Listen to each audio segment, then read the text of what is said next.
You're at work. Your boss questions a decision you made. And immediately, you feel that nervous energy crawling up your spine. You start explaining, justifying, defending. You're talking faster now, piling reason on top of reason, trying to make them see that you're not wrong, that you had good intentions, that you thought it through. And then you notice something. The more you explain, the weaker you sound. The more reasons you give, the less convinced they look. You walked into that conversation standing on solid ground. You're walking out of it looking desperate. Here's what nobody tells you: that impulse to explain yourself, that need to justify your choices to people who didn't earn the right to question them. It's not politeness. It's not humility. It's not even communication. It's weakness. And Ayn Rand saw this pattern everywhere. She had a name for people who live this way. She called them second-handers. People who don't act based on their own judgment. They act based on what others think. Their internal compass isn't pointing to truth or values. It's pointing to approval. In the next 20 minutes, I'm going to show you exactly why explaining yourself makes you weak. What Ayn Rand said about second-handers and how to break this pattern before it destroys your self-respect. Because here's the truth. The moment you start over-explaining, you've already lost. Let's be honest about what's happening when you over-explain yourself. You think you're being reasonable. You think you're communicating clearly.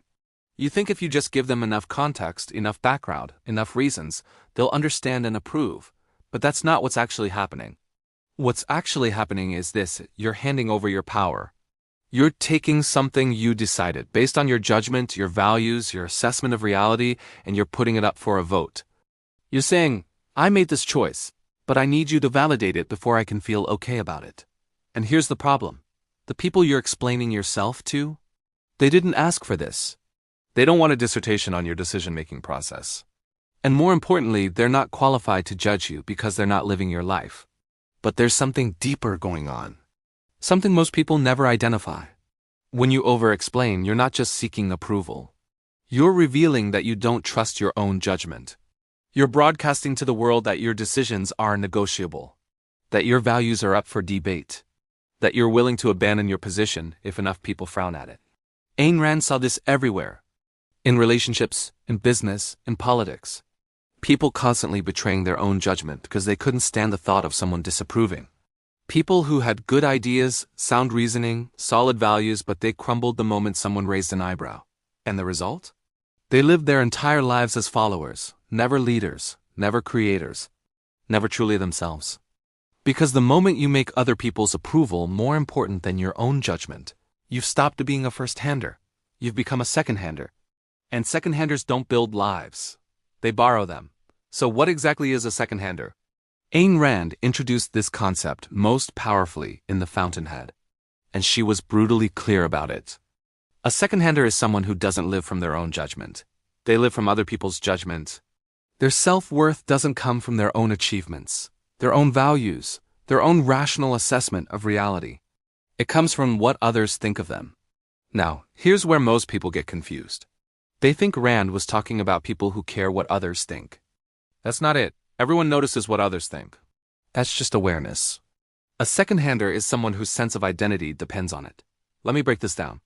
A first-hander, Rand's ideal, is someone who acts based on their own rational judgment. They evaluate reality. They form conclusions. They make decisions. And they stand by those decisions because they trust their own mind. If someone disagrees, the first-hander listens, considers, and then decides for themselves whether that disagreement has merit. Their internal compass is pointing to truth, not popularity. A second-hander does the opposite. They look around first. What does my boss think? What will my family say? What's socially acceptable? What will make people like me? And then they act accordingly. Their internal compass isn't pointing to truth, it's pointing to whoever's in the room. Rand described it this way: a second-hander has no core. No real self. They're a mirror, and mirrors don't create. They only reflect. Here's what that looks like in practice. A second-hander will change their opinion based on who they're talking to. They'll laugh at jokes they don't find funny. They'll nod along to ideas they don't believe. They'll defend positions they don't hold. Why? Because the alternative, standing alone with their actual judgment, feels unbearable. They'd rather be liked than be right. They'd rather be accepted than be themselves. And here's the truly destructive part. Second-handers don't just compromise their opinions. They compromise their values, their careers, their relationships. their entire lives. Because when you hand over the authority of your judgment to others, you hand over your life. Now let's be clear about what this is not. This is not about being arrogant or dismissive. This is not about refusing feedback or ignoring good advice. A first-hander absolutely listens to reason. They just don't substitute someone else's judgment for their own. This is also not about being unkind or rude. You can treat people with respect while still standing firmly in your own judgment. What Rand is identifying is something deeper. It's the difference between living your life and performing someone else's version of it, and the people who over-explain themselves. They're performing, they're auditioning. They're saying, please approve of me so I can approve of myself. That's second-handedness, and it's poison. Let's look at how this plays out in real life. 3 situations where over-explaining reveals second-handedness and what a first-hander does instead. Situation 1. Relationship. Sarah's been dating Michael for 8 months. She loves her weekly pottery class. It's her time, her creative outlet, something she's been doing for 3 years. One evening, Michael casually mentions, "You spend a lot of time on that pottery thing. Don't you think you could skip a week and we could do something together?" Here's where the fork in the road appears. The second-hander response? Sarah immediately starts explaining. "Well, it's just that I signed up for the full session and I already paid. And the instructor is really good. And I've been working on this piece for weeks. And I promise I'm not choosing pottery over you. It's just important to me. And maybe we could do something on Saturday instead. And I really value our time together. It's not that I don't want to spend time with you." Notice what just happened.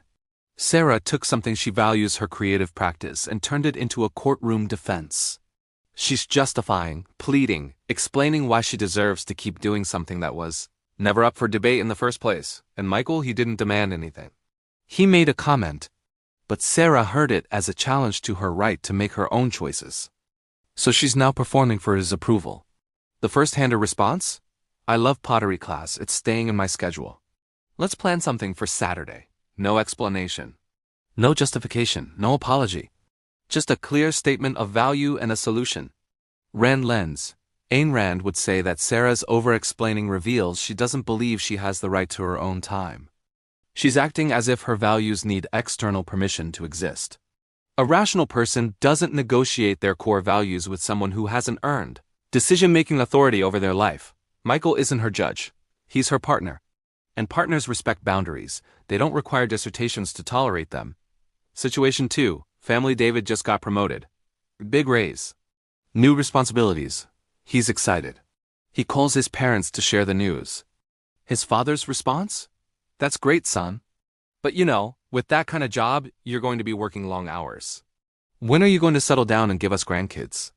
Your cousin Jennifer just had her 2nd child. She's really got her priorities straight." The second-hander response?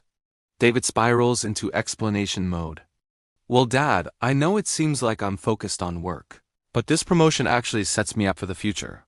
And I'm not saying I don't want kids. I just think it's smart to be financially stable first. And Jennifer's situation is different because her husband has family money, and I promise I'm not ruling out marriage. It's just that right now this opportunity is really important for my career, and I don't want you to think I don't value family." What just happened? David achieved something significant. But instead of standing in that achievement, he's now defending himself against a criticism that has nothing to do with the actual accomplishment. He's letting his father reframe his success as a failure. Why? Because he can't stand his father's disapproval. So he's explaining, justifying, trying to convince his father that his life choices are acceptable. The first-hander response? "Thanks, Dad. I'm proud of this promotion. I'll make my own decisions about when and if I have kids." No defense. No negotiation. No apology for living his own life. Rand lens. Ayn Rand would say that David's father is practicing a form of manipulation, using guilt and comparison to control David's choices. And David is enabling it by treating his life as if it's subject to his father's approval. A rational person recognizes that their parents don't have authority over their adult life decisions. Respect? Yes. Love? Absolutely. But authority? No. David doesn't owe his father a justification for his career or his timeline for marriage. He owes himself the integrity to live by his own judgment. Situation 3. Work. Lisa is a project manager. She made a call to cut a feature from the product roadmap. It was the right call. Data showed low user interest, and the feature would have delayed launch by 6 weeks. She presented her decision in the team meeting. Her colleague, Tom pushes back. I don't know, Lisa. I feel like we're giving up too easily. What if users don't know they want this yet? Shouldn't we trust our vision? The second-hander response? Lisa immediately launches into an elaborate defense. Well, Tom, I totally understand where you're coming from, and I actually really wanted to keep that feature too. But when I looked at the analytics and I talked to 5 different users, and I consulted with the design team, and I ran it by marketing, and I looked at competitor data, and I built a cost-benefit analysis spreadsheet, I just felt like maybe it wasn't the right time, but I'm totally open to revisiting it later if the data changes. Notice the language. I felt like maybe I'm totally open to. This is someone who made a decision but doesn't trust it enough to defend it with confidence. She's buried her judgment under a mountain of explanations, hoping that sheer volume will make Tom approve. The first-hander response? I reviewed the data. User interest is low, and it delays launch by 6 weeks. We're cutting it. If the data changes, we'll revisit. That's it. Clear, confident, based on rational assessment. No apology. Rand lens. Ayn Rand would say that Lisa's over-explaining signals that she doesn't trust her own competence. She's treating Tom's vague objection, I feel like, and what if, as if it has equal weight to her data-driven analysis. It doesn't. Tom has a right to his opinion. He doesn't have a right to override Lisa's rational judgment without presenting a better argument. A first-hander respects competence, including their own. They don't dilute good decisions with performative justification. Now, let's address the objections. Because I know what you're thinking. Objection 1. But isn't this just arrogance? Don't we owe people explanations? No, and here's why the question itself is confused. There's a massive difference between communicating your reasoning and performing for approval. One is rational. The other is second-handed. If your boss asks, why did you choose vendor A over vendor B? Answering that question with clear reasoning is not over-explaining. That's just competent communication. You're sharing your thought process because it's relevant to their role and the decision impacts them directly. But if you choose vendor A and your boss says, okay, sounds good, and then you keep talking, and I also considered vendor C and I built this comparison chart, and I talked to 3 other people and I really think this is the best choice and I hope you agree, and I'm happy to change it if you think differently, that's not communication. That's approval seeking. Here's the test. Are you explaining because they asked for information? Or are you explaining because you can't tolerate the possibility of their disapproval? Ayn Rand would say this, you owe people honesty. You owe them clarity. You owe them rational justification when your decision affects their legitimate interests. But you don't owe them a performance to make them comfortable with your existence. Arrogance is pretending you're right when you're not. Confidence is knowing you're right because you've done the thinking. They're opposites. Objection 2, but what about accountability? Don't we need to justify our actions? Absolutely.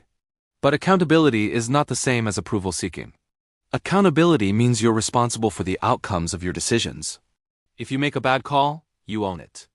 If your judgment was flawed, you correct it. If someone presents better reasoning, you listen and adjust. But accountability doesn't mean you surrender your judgment to whoever questions you. Here's the distinction. A first-hander says, I made this decision based on these reasons. If you have better information or better reasoning, present it and I'll consider it. But I'm not changing my mind just because you disagree. A second-hander says, I made this decision. But please tell me if you approve, because if you don't, I'll change it immediately to make you happy. See the difference? One is open to reason. The other is enslaved to opinion. Ayn Rand would say that true accountability requires self-trust. You can't be accountable for your decisions if you're constantly outsourcing those decisions to other people's feelings. Accountability means you stand behind your judgment, and you're willing to defend it with logic, not excuses. The person who over-explains isn't being accountable. They're being cowardly. They're trying to preempt criticism by burying it under a pile of justifications. And that's not strength. That's fear. So what does life look like when you stop over-explaining? When you shift from second-hander to first-hander? Let me show you the transformation. Before, you wake up already anxious about what people will think. You rehearse conversations in your head, not to clarify your thinking, but to prepare your defense. You make decisions, then immediately second-guess them based on someone's facial expression. You're constantly scanning the room for approval signals. At work, you have good ideas, but you soften them with qualifiers. I might be wrong, but this is just my opinion. What do you guys think? You're not inviting collaboration, you're preemptively surrendering. In relationships, you can't set a simple boundary without a 10-minute explanation. You apologize for things that aren't wrong. You justify your needs as if they're inconveniences. You feel guilty for wanting what you want. And here's what it costs you. You never fully commit to anything. Because you're always waiting for permission that never comes. You live in this exhausting loop of seeking approval, not getting it, then seeking harder. You're tired, and you don't even know why. After, you wake up clear. You know what matters to you, and you act accordingly. When you make a decision, you make it based on reality and your values, not on who's watching. At work, you present your ideas with confidence. Not arrogance, confidence. Here's what I propose and why. If someone has better reasoning, you listen. If they don't, you move forward. You're no longer performing, you're leading. In relationships, you set boundaries without apology. I'm not available that day. That doesn't work for me. I've made my decision. Simple, clear, respectful. And because you're not drowning people in explanations, they actually respect you more. And here's what changes. People stop questioning you as much. Because you've stopped inviting it. When you stand firmly in your own judgment, others can feel it. They might not agree. They might not like it. But they can't argue with someone who isn't negotiating. You're no longer exhausted. Because you're no longer carrying the weight of everyone else's opinions. The transformation story. Let me give you a real example. James was a software engineer. Talented guy. But every time he proposed a technical solution, he'd bury it under justifications. I think we could use this framework, but I'm also open to other options, and I know Sarah mentioned a different approach. And I'm definitely not saying mine is better, and I've been wrong before. So let me know what you think. Double quotes. His manager finally pulled him aside. Not to criticize. To ask a question. James, do you trust your own judgment? James hesitated. And in that hesitation, he realized the answer was no. So he made a decision. He stopped explaining. Not stopped communicating, stopped performing. Next meeting, same scenario. Technical decision needed. James, I recommend we use React for this. It handles our state management needs better than the alternatives. Happy to discuss if anyone sees a problem I'm missing. That's it, 15 seconds. His manager approved it immediately. The team moved forward. No drama. No debate. What changed? James's judgment didn't improve, it was already solid. What changed was his willingness to stand in it. Within 6 months, James was leading projects. Within a year, he was promoted. Not because he became more skilled. Because he stopped apologizing for the skills he already had. That's the transformation. And it's available to you right now. The moment you stop explaining yourself to people who didn't earn the right to judge you, you reclaim your life. Let's recap. When you over-explain yourself, you're not being polite or thorough. You're revealing that you don't trust your own judgment. You're handing your power to people who didn't earn it. You're living as a second-hander, someone whose sense of self depends on external approval. Ayn Rand saw this pattern destroy lives. Smart people, talented people. People with good values and solid reasoning, all of it wasted because they couldn't stand alone in their own judgment. But here's the good news. This is fixable. Right now, today, you don't need to become a different person. You just need to stop betraying the person you already are. Here's your challenge. For the next 48 hours, practice this. When you make a decision, any decision, and someone questions it, give one clear reason, then stop talking. Not 10 reasons. Not a justification parade. One reason. Then silence. Why did you choose that restaurant? I liked their food. Why aren't you coming to the party? I have other plans. Why did you go with that approach? It solves the problem efficiently. Watch what happens. Most of the time, people will accept it and move on. Because they weren't actually demanding an explanation, you were offering one out of fear. And in the rare cases where they push back, you'll discover something powerful. You'll discover that you can handle their disapproval without collapsing. That's freedom. If this resonates, hit that like button. And drop a comment, tell me one situation where you over-explain. Work? Family? Relationships? Let's talk about it. And if you want to see life through the Rand lens, where we take Ayn Rand's philosophy and apply it to real-world situations like this, subscribe. Because next week, we're talking about why selfless people are often the most manipulative. You won't want to miss it. Remember, the moment you stop explaining yourself to people who didn't earn the right to judge you, you reclaim your life. Stop performing. Start living.